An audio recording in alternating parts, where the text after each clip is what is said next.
वृंदावन जहाँ हर गली में राधे कृष्ण का मधुर जयघोष गूंजता था, वहीं एक साधारण भक्त माधव दास रहता था।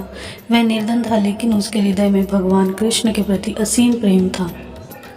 वह हर सुबह यमुना नदी में स्नान करता, मंदिर जाता और दिन भर कृष्ण भजनों में लीन रहता। वह कभी किसी से भोजन की याचना नहीं करता था। उसका अटूट विश्वास था कि कृष्ण स्वयं उसकी देखभाल करेंगे, और सच में वह कभी भूखा नहीं सोता था। एक रात अचानक से घने बादल छा गए, तेज हवाएं चलने लगी और मूसलाधार बारिश होने लगी। वृंदावन की गलियां सूनी हो गई और लोग अपने घरों में दुबक गए, लेकिन माधव दास के पास कोई आश्रय नहीं था। वह एक विशाल बरगद के पेड़ के नीचे बैठ गया और कृष्ण का नाम जपता रहा। तभी बिजली चमकी और अचानक माधव दास ने एक छोटे बालक को अपने सामने खड़े देखा।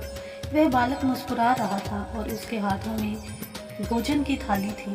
उसकी आंखों में एक अनोखी चमक थी और उसका चेहरा असीम प्रेम से भरा था। बालक ने माधव दास से कहा, बाबा, भोजन ग्रहण करो, तुम्हें भूखा नहीं रहना चाहिए। माधव दास विस्मित होकर उसे देखता रहा।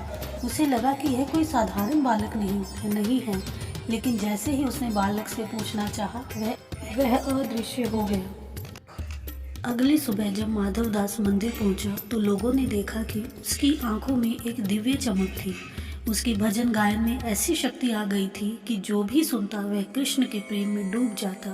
वृंदावन में हर ओर उसकी भक्ति की चर्चा होने लगी। एक दिन जब वह मंदिर प्रांगण में बैठा कृष्ण भजन गा रहा था, कुछ युवा भक्त उसके चारों ओर एकत्र हो गए और श्रद्धा से उसकी कथा सुनने लगे।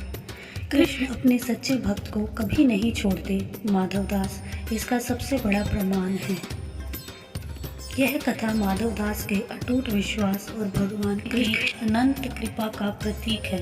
जो सच्चे हृदय से कृष्ण को पुकारता है, वे स्वयं उसकी रक्षा के लिए आते हैं।